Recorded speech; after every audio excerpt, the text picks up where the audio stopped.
you for joining us today, and please take it away.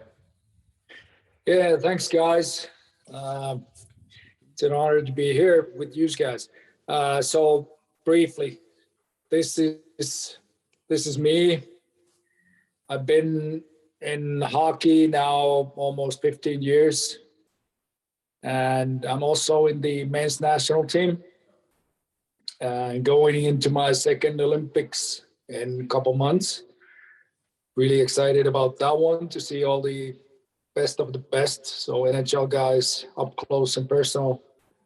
But yeah, mainly I'm working with Jokerit Helsinki, traveling around KHL, Russia, and this is what I do because the subject was long-term development of an athlete, and also I added some just like from player position perspective, I added a couple things, but this is basically our team. Pretty heavy guys, 188 centimeters tall, so big guys, and at the best kind of prime age of their career, almost 29 years. These are the tests that I'm doing. I'm testing mostly for side differences. So I'm doing tests from half kneeling, jumping forward and to the side. And I'm curious about single leg force production and also the two leg concentric force production, and the upper body tests are just a pull up with the 10 kilo weight vest, and that's the average. 12.1 was this year the average for the guys, so pretty good, and 21 toes to bar. And of course, I'm doing individual tests and screenings, goalies close to my heart. And I measure with the Active 5, which is like a handheld force production meter, so that I can get all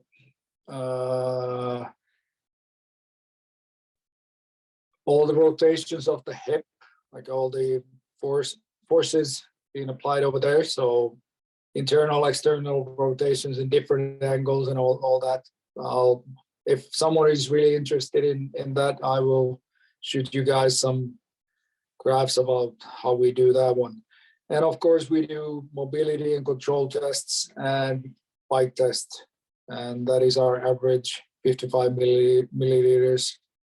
And that is done on Kisakallio this year. I'm having the new Pnoe VO2 max testing probably in a couple of weeks.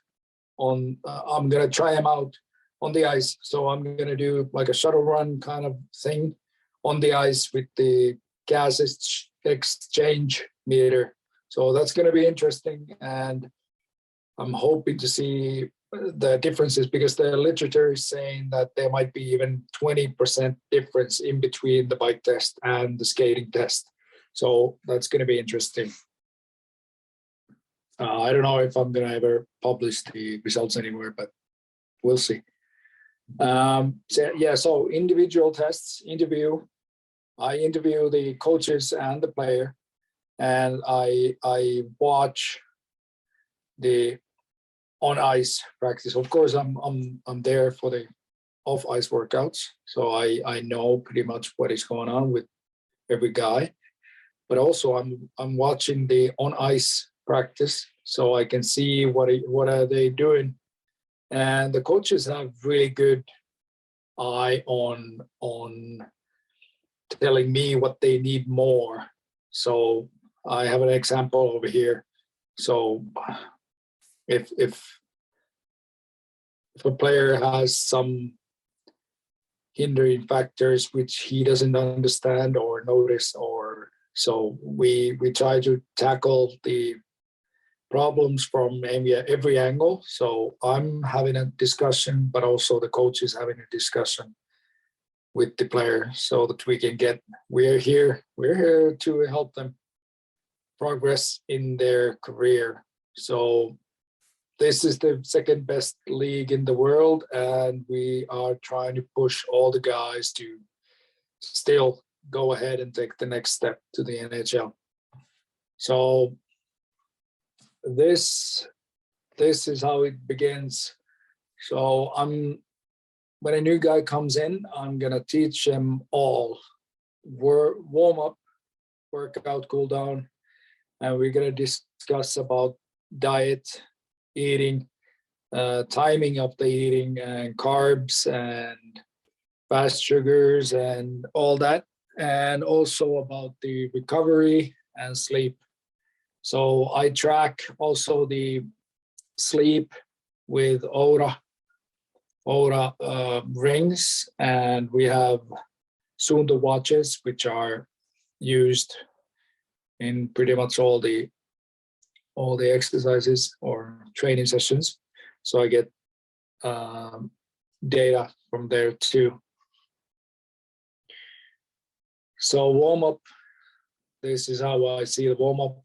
So first, just running for 5 minutes, dynamics, activation, moving into every direction. So forward, left, and right, and backwards.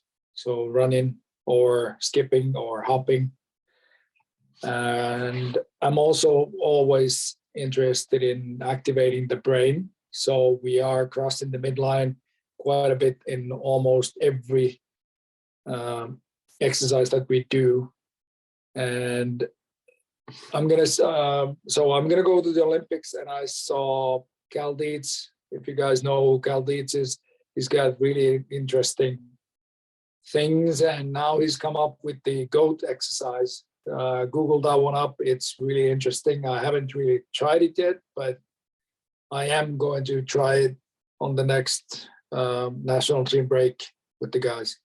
So there's ladder drills with the loops and without the loops, and explosive stuff, and then control. So these are a couple of years old videos, and I'm hoping that you guys can all see them. It's just basically different kinds of loop exercises on the ladders. So using the left leg, using the right leg, moving forward, side, back, and like on the last one. So first doing it with the band, and then doing it again without the band. There we go. Then about the workouts. So I divide the workouts or the programming into off-season, pre-season, season, and post-season. And I have individual goals for each person, of course, so individual programs. And I am following up during the season. I'm following up everyone.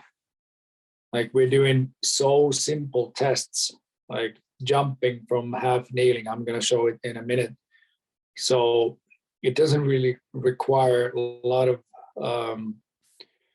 time or place. So I can check them up, how they have progressed throughout the season. So I'm testing during the season also. And I also divide goalies, defenders, and forwards into different groups, because they have different requirements on the ice.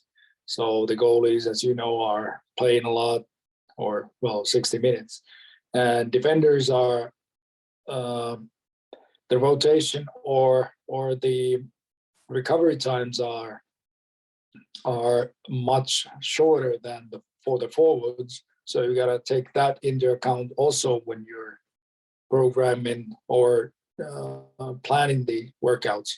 So when you're doing bike sprints or lactic acid work, you got to think about the different requirements what are required on the ice. And this is just one of the. I just want to show you this guy. This guy, he's not on our team anymore, but this guy is 112 kilos and he's 195 tall. Explosive. I know that the box was wiggling and there was a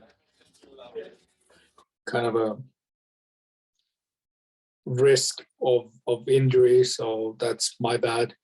But just to get an example how big and strong these guys are.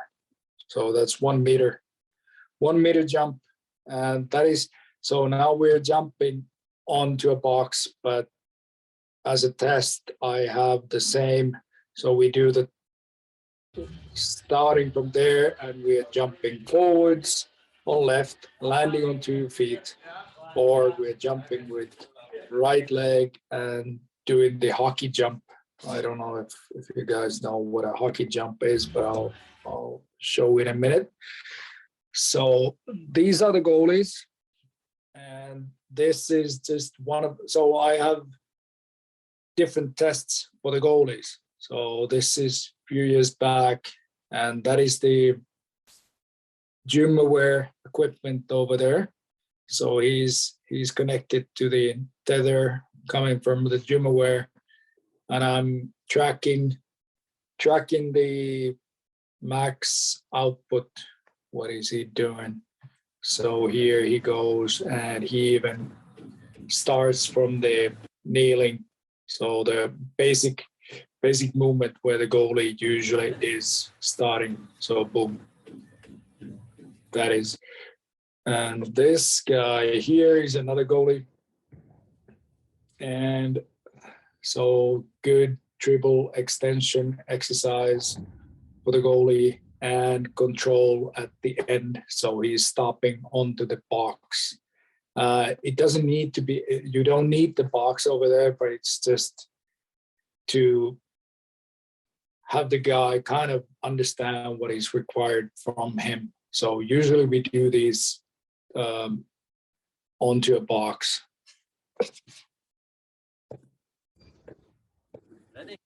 And these are, again, goalies.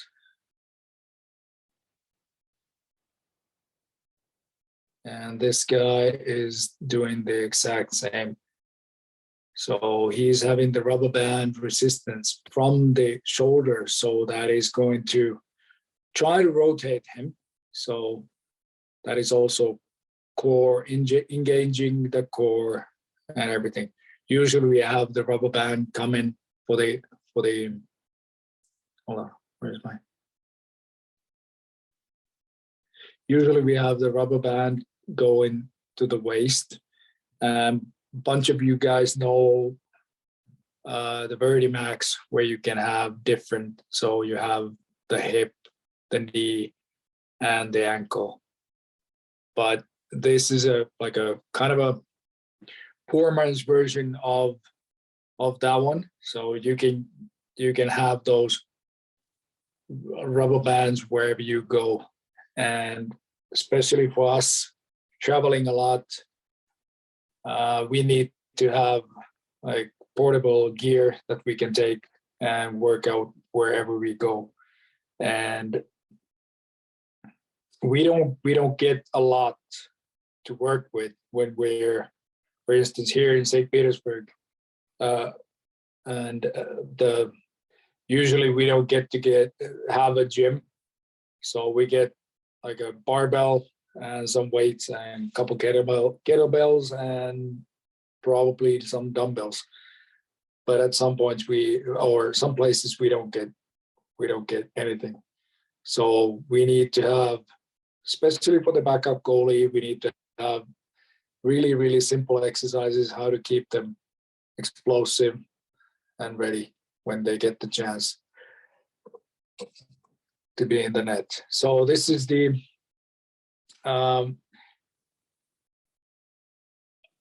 goalie who still is using.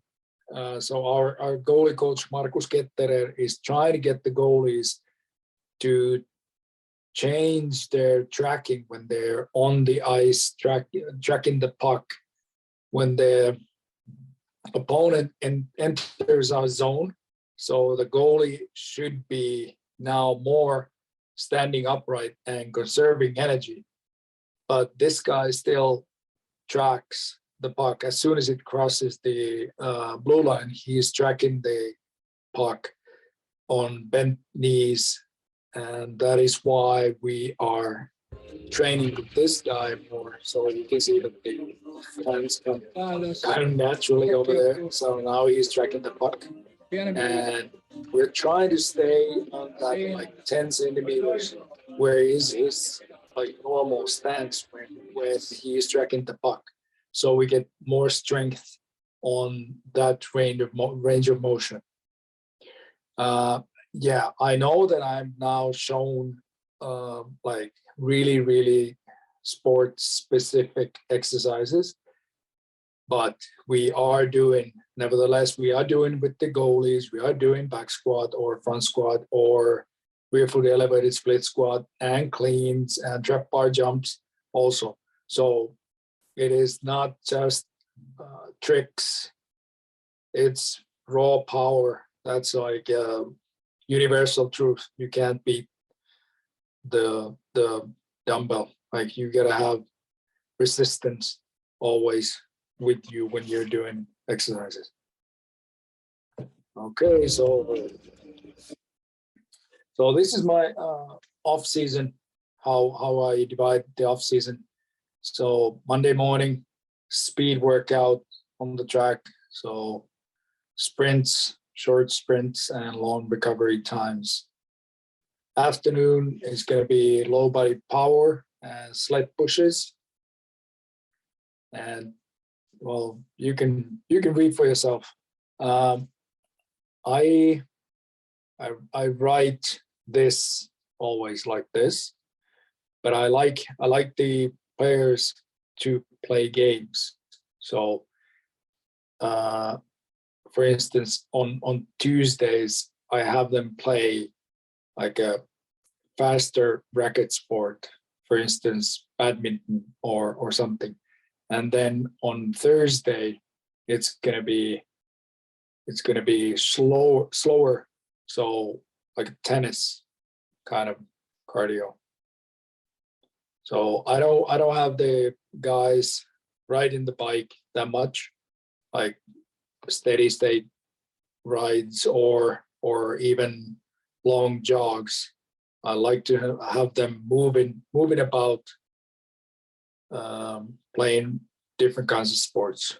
So you can get the cardio that way too, like, you know. And in my mind, it's a lot better way because they like to compete and you get more out of it. But just like I said, you gotta have them like some kind of a framework so that you have heart rates going higher and lower. So tennis and badminton or whatever. Yeah, on Fridays we're doing different kinds of runs, and of course there's also like a circuit training before all of this. Sorry, I forgot to write that one over there, but we are having like Tabata also. And stairs, I like the stairs a lot because the ground reaction times are pretty much similar to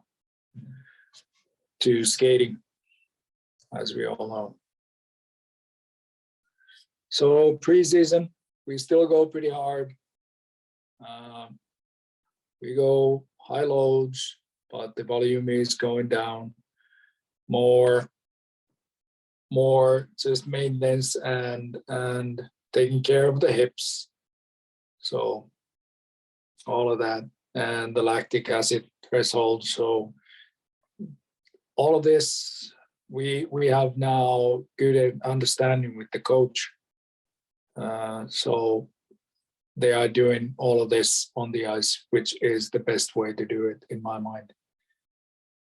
We are doing some bits on the bikes too, but mainly it's the ice. During the season, game is always the priority number one, and we at the moment our schedule is crazy. We're playing every other day, and we're traveling. Like we were just in Moscow, and we flew into Moscow, which is kind of easy 1 hour and 25-minute flight. Then we hopped into the bus and drove by bus to Podolsk, which is like 40 kilometers away. But it took us 3 hours, 20 minutes. So it is training the travels over here in this league. So even if the flights are like manageable or kind of easy, well, we have those like Far East trips where the flight is 14 hours, but it's only once. But we get to go to Moscow almost every month, and you never know. It might be 45 minutes to 2 hours, the travel times on the bus. So that is taxing. And we are trying to maintain all the qualities that we have acquired during the summer.